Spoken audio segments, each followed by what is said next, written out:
விக்ரம் பிரபு நடிப்புல அடுத்ததா வெளிவர இருக்கும் திரைப்படம் வாகா.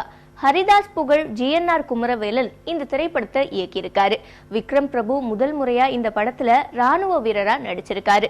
ராணுவத்தை மையப்படுத்தின கதையா இருந்தாலும் அழகான காதல், காமெடின்னு எல்லாரும் ரசிக்கும்படியா திரைப்படத்தை உருவாக்கி இருக்காங்க. இமான் இசையமைச்சிருக்கும் வாகா படத்தோட இசை வெளியீட்டு விழா சமீபத்துல நடந்து முடிஞ்சது. அங்க படம் பத்தின சுவாரஸ்யமான விஷயங்களை எல்லாம் படக்குழுவினர் பகிர்ந்துகிட்டு இருக்காங்க. அதை இப்ப பார்க்கலாம். டைரக்டருக்கு தெரியும் இந்த படம் இந்த நாளுக்காக நாங்கள் ரொம்ப நாள் வெயிட் பண்ணியிருக்கோம். 2013 ஆகஸ்ட்ல மீட் பண்ணேன் அவரை. 3 வருஷம் ஆயிடுச்சு. ஸோ இன்னைக்கு மோர் இமோஷனல். இந்த நாள் வருமானு காத்திருந்தது ரொம்ப. அதனால இது வந்து கதையை சொல்ல போதே சொன்னேன், சார் இதுக்கு உழைப்புங்கிறது நிறையா இருக்குது சார், ஆனால் மனசை கொடுத்து உயிரை கொடுத்து இந்த படத்தை செஞ்சால் தான் சார் கரெக்டாக வரும் அப்படின்னு அன்றைக்கி சொன்னேன்.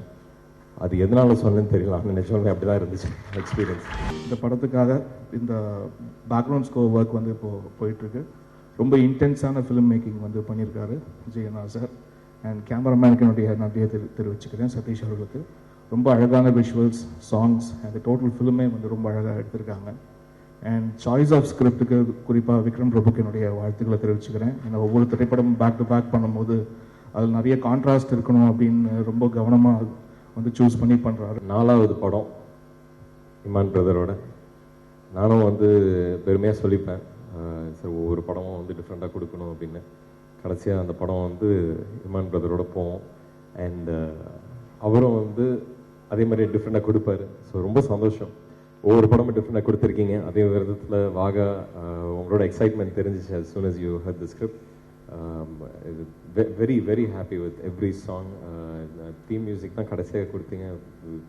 கேட்ட உடனே ஃபோன் பண்ணி அவர்கிட்ட சார் பின்னிட்டார் சார் அப்படின்னு சொன்னேன். மிகவும் சிறப்பாக உயிர் நடைபோட்டு முன்னேறி கொண்டு வரும் இமாமுக்கு என் வாழ்த்துக்கள்.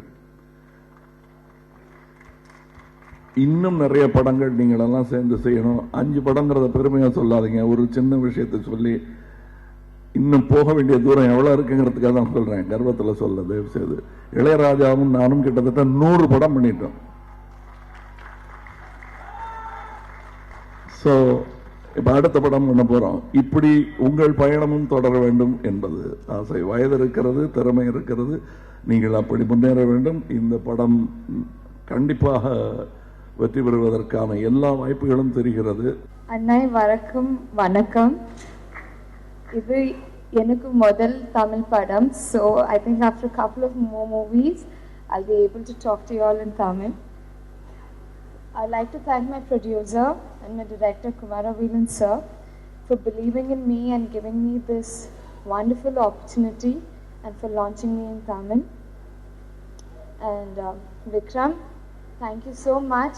You were really very supportive, and I can say you used to ask me to be more careful in the forest because they were really steep, and I think we were shooting in the much extreme conditions. So thank you so much. எங்க அப்பா நம்ம இந்திய படை வீரர்கள் மேல ரொம்ப மரியாதை அப்பாவுக்கு. அதே மாதிரி எங்க அண்ணனுக்கும். இன்னைக்கு என் நண்பர்கள் பல பேர் வீர் சக்கரா வாங்குறவங்க இருக்காங்க. அதான் கார்கில் வாரில் சண்டை போட்டவங்க பல பேர் இருக்காங்க. ஸோ அவங்களாம் ஏன்பா நீ நடிக்க முடியாதான்னு கேட்டாங்க. எனக்கு அந்த உடம்பு இப்போ இல்லை. அட்லீஸ்ட் விக்ரம் ஒரு போர் வீரராக நடித்ததில் எங்களுக்கு ரொம்ப சந்தோஷம், ரொம்ப சந்தோஷம். Thank you Kumar for giving a wonderful role. மெயினாக இந்த படத்தில் என்னென்னா ஒரு மிலிட்ரி ஆர்மி அப்படின்னு நினச்சிட்டு இருக்கோம் நம்ம. ஆக்சுவலாக இது என்னென்னா BSF பார்டர் செக்யூரிட்டி ஃபோர்ஸ் அப்படின்ற ஒரு எல்லை பாதுகாப்பு படையை பற்றி, அங்கிருந்த ஒரு சோல்ஜரை பற்றியான ஒரு ஆட்டோபயோகிராஃபி தான் இது. செவரக்கோட்டை, காரைக்குடி பக்கத்தில் செவரக்கோட்டைன்ற கிராமத்திலிருந்து காஷ்மீரில் போய் பார்டரில் வேலை செய்யும்போது அவருக்கு ஏற்படுற அனுபவம், அதுதான் இந்த கேரக்டரோட ஒரு தின் ட்ராவலிங் சொல்லலாம். இந்த குடும்பத்திற்கு நான் ஏதோ வந்ததை பெருமையாக நன்றி சொன்னார்கள். அதை என்னை அந்நியப்படுத்துவதாக நினைக்கிறேன். என்னை கூப்பிடாம விட்டுறாதீங்க. முடியலன்னா நான் வர முடியலன்னு சொல்லி அட்லீஸ்ட் கைப்பிள்ளையாவது பேசுவேன். நான் இது என் விழா. இதில் இது என் பிள்ளைக்கு நீங்க இந்த மாதிரியான ஒரு நல்ல களம் அமைத்து பேரை பார்த்ததுமே நினைச்சிட்டேன், வாகா ஒரு ப்ரொடியூசர், வாகா ஒரு மியூசிக் டைரக்டர், வாகா ஒரு நல்ல டைரக்டர் வாச்சா படம் வெற்றி தானே அடையும். நல்ல எல்லாம் வாகா அமைந்திருக்கிறது உங்களுக்கு. விக்ரம் பிரபு, பெரிய ஒரு வெற்றி உங்களுக்காக காத்திருக்கிறது.